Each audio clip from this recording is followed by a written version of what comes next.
SwayamPrabha. Digital India. Educated India.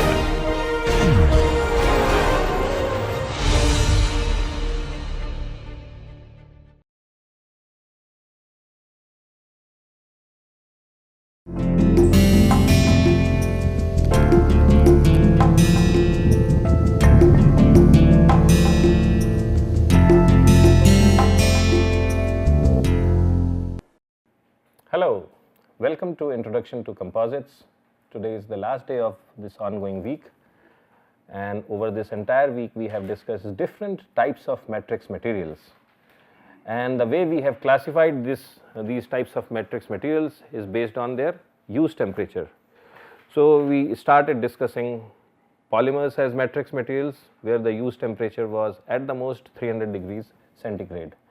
And within the polymers, we discussed two types of matrices, thermosets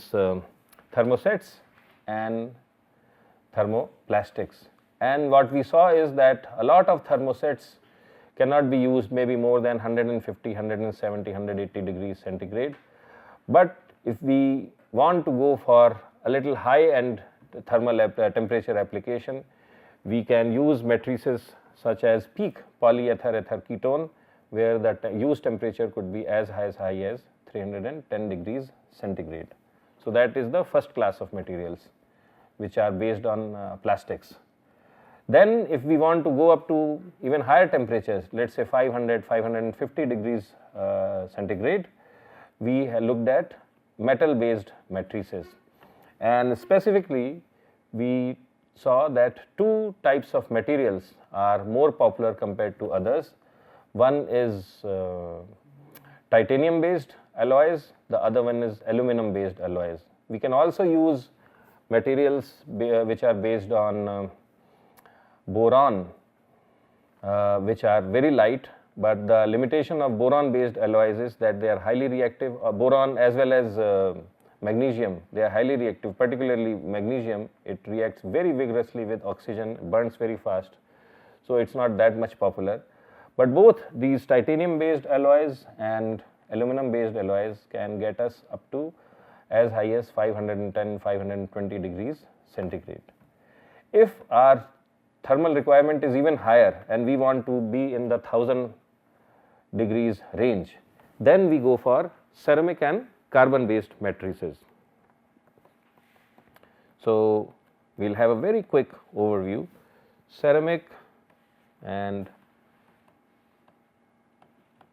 carbon matrices. So all these are exotic applications, but it's just to have a good idea, at least the awareness should be there. So here the use temperature can exceed 1000 degrees centigrade. Typically it does not exceed maybe 1700 degrees centigrade, but we can go up to higher temperatures. Some of the important typical applications are aircraft engine, turbine blades,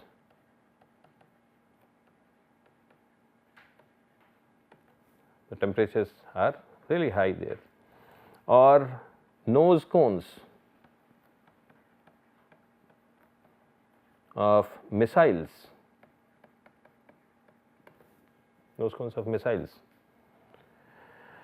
re-entry vehicles,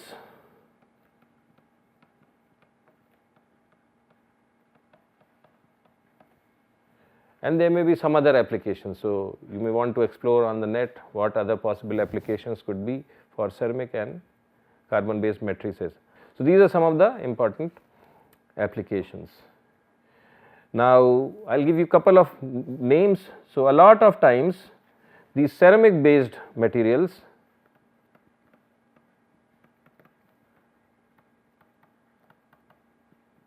ceramic matrices, they are made from two types of materials. Two types of ceramics are used. So the first ceramic which is used is known as LAS. Okay. So L is lithium, aluminum, or it is lithium aluminosilicate. Okay. So, that is why it is LAS, lithium aluminosilicate. This is one ceramic based matrix which is used. The other one again has a short form and it is known as CAS. And what is CAS? It is calcium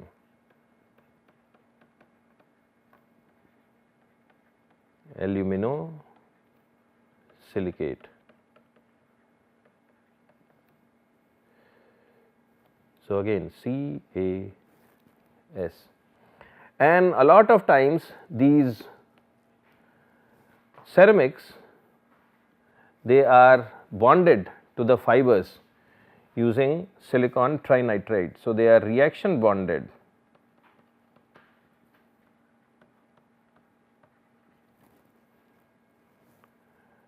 Using silicon trinitride.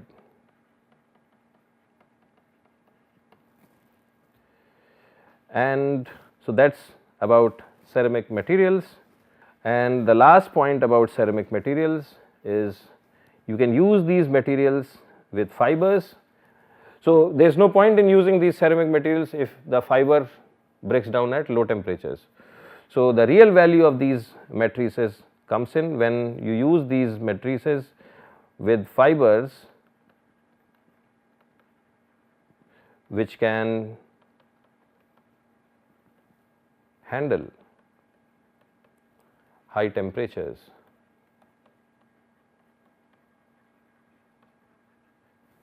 Can handle high temperatures. So, a lot of times they are used with silicon carbide fibers. So, you have a carbide fiber and you have a ceramic matrix, and the overall product is really high temperature resistant. Next, we will look at carbon based matrices.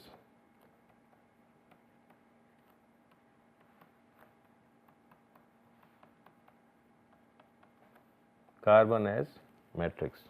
So, how do you design or produce this kind of a matrix?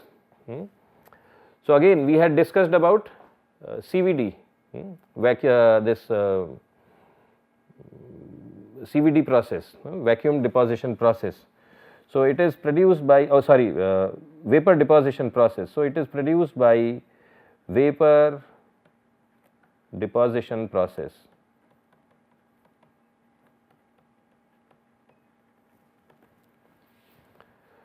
So, what do you have?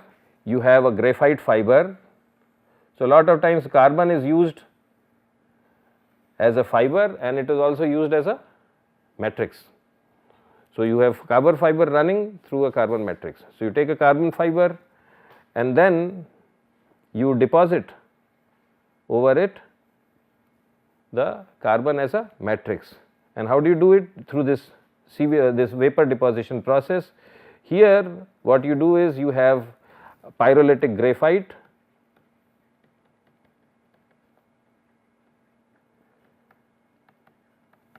okay, and then using some reactive process you deposit slowly the graphite over the fiber. And these guys can take really very high temperatures. So, use temperatures. It can be as high as 2700 degrees centigrade. And once again, this is again used in nose cones, for missiles, re-entry vehicles and things like that. But while using these, so you have graphite as matrix and graphite as fiber, and it enters the atmosphere at 2700 or 2000 degrees plus temperature, it can right away burn. So, to make sure that it does not burn off and become carbon dioxide, you deposit the entire thing, coat it with something which prevents oxidation. So, that is an important thing to consider. So, this is all we wanted to discuss in terms of carbon as matrix material. So we have discussed ceramics.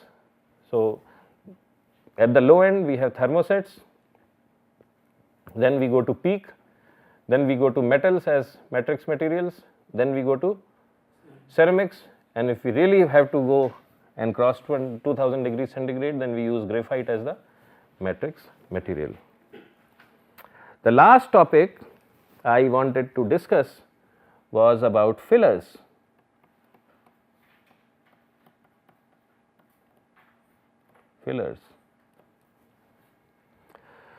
So these fillers are typically used in short fiber composites.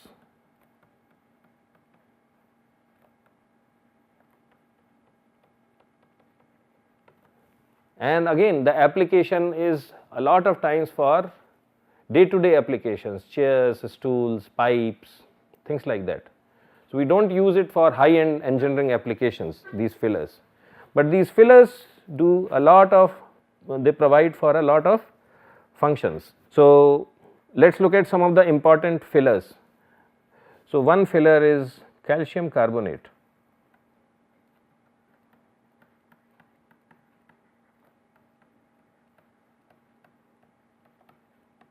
Okay.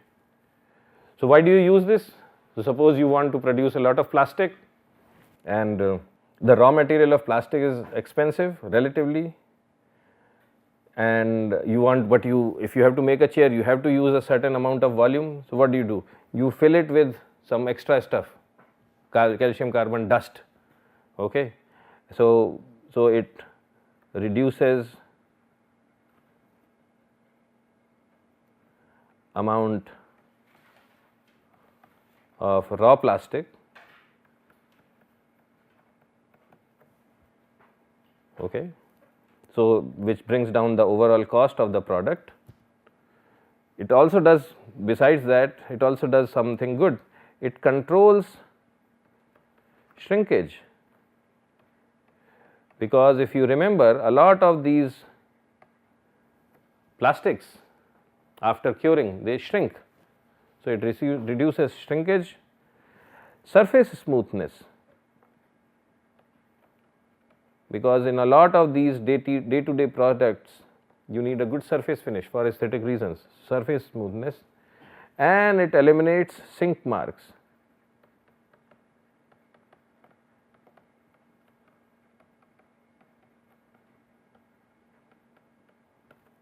So what is a sink mark? It is a mark when you do injection molding. There are places where you get sink marks. So please, and that comes out as a cosmetic defect. So it eliminates those sink marks, or at least reduces it. Another filler is kaolin. It is also known as China clay. So what does it do? If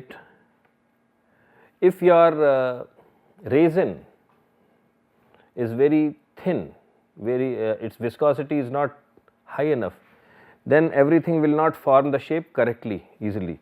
So it increases viscosity. So it all depends on what is your application. Okay. So if the viscosity is not too high, if you inject it with fibers, the fibers may pop out of the surface, but if viscosity is high, they will not come out of the surface. Okay. So that is there, and it also increases fire resistance.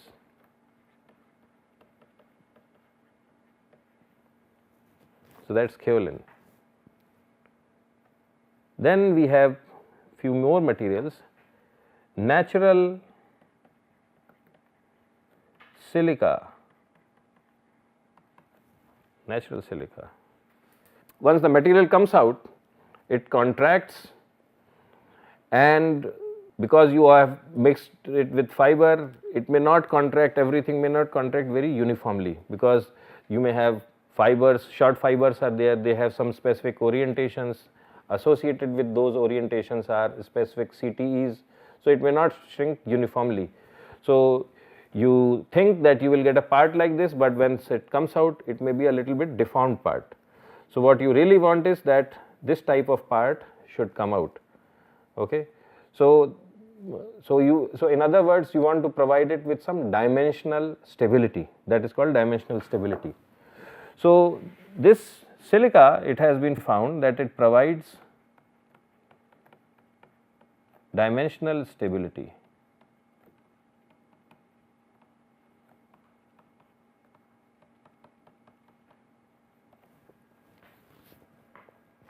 It also increases electrical resistance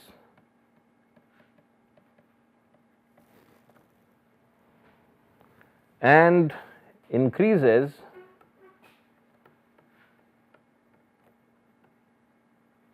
thermal conductivity. Because compared to regular plastic, silica has higher thermal conductivity. So, you mix more of it, its thermal conductivity goes up. Okay. This is a very popular filler, talc. It is the same material which is also used in talcum powder, the same thing. Okay. What does it do? It increases stiffness and improves creep properties. And I will request you to please visit net and understand what is creep. There are two types of creep phenomena. One is temperature induced creep and the other one is stress induced creep. So, it improves these creep properties, and it will be worthwhile to at least have an understanding what is meant by creep. Another interesting additive is hollow spheres.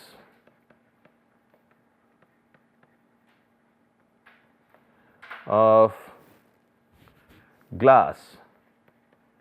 So, these are not large spheres, they are microspheres of glass. And what does it do? So, you put hollow sphere of glass, it reduces the overall density.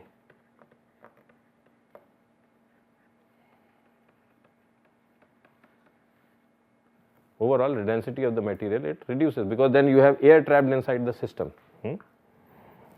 And also it brings down the cost, because now you use less plastic, so it brings down the cost. Two more, antimony. Antimony is used to provide fire resistance.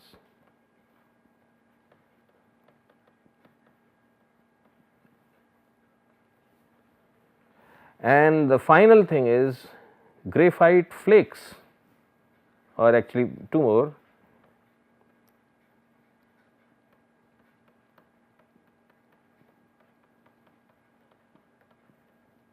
And this is very popular, graphite flakes. A lot of these plastics, ABS, nylon, which are used for day-to-day applications, they are very sensitive to ultraviolet radiations. So, ultraviolet radiations are present in sunlight, they are also present in tube light and things like that. So, you put a chair in the sun for 2-3 months, you will see that slowly it develops cracks, you do not have to do anything, and it slowly becomes weaker.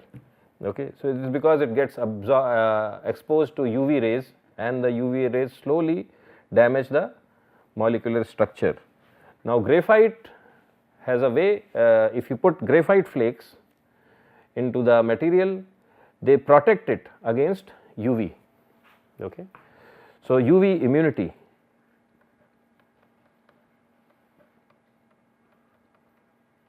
UV immunity. It actually does a very good job in making things UV stable. And the last filler, and this is getting increasingly used nowadays, is it can be any one of these: sawdust or natural fibers.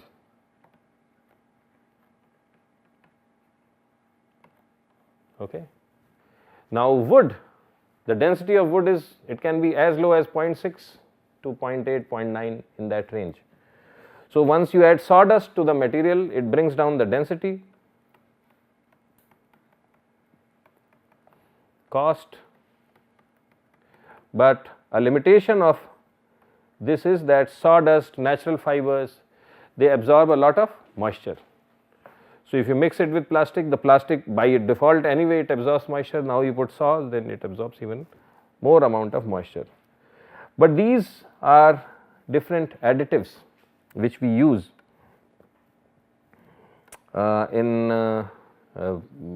especially in short fiber composites: calcium carbonate, kaolin, silica, talc, spheres of glass, antimony, graphite flakes, sawdust, and there are several others, but these are some of the principal ones. And the point I wanted to make was that we use fibers, we use matrices, but especially in short fiber composites we use a lot of other things also, and that is what composites are made of. So this concludes our discussion on fibers and matrices and additives, and also the discussion for this week. Starting next week, maybe in first couple of lectures, we will discuss some of the important ways composite materials are produced, and then we will start discussing the mechanics of composite materials. So with that, we conclude our discussion for today, and have a great weekend, and I look forward to seeing you next week. Bye.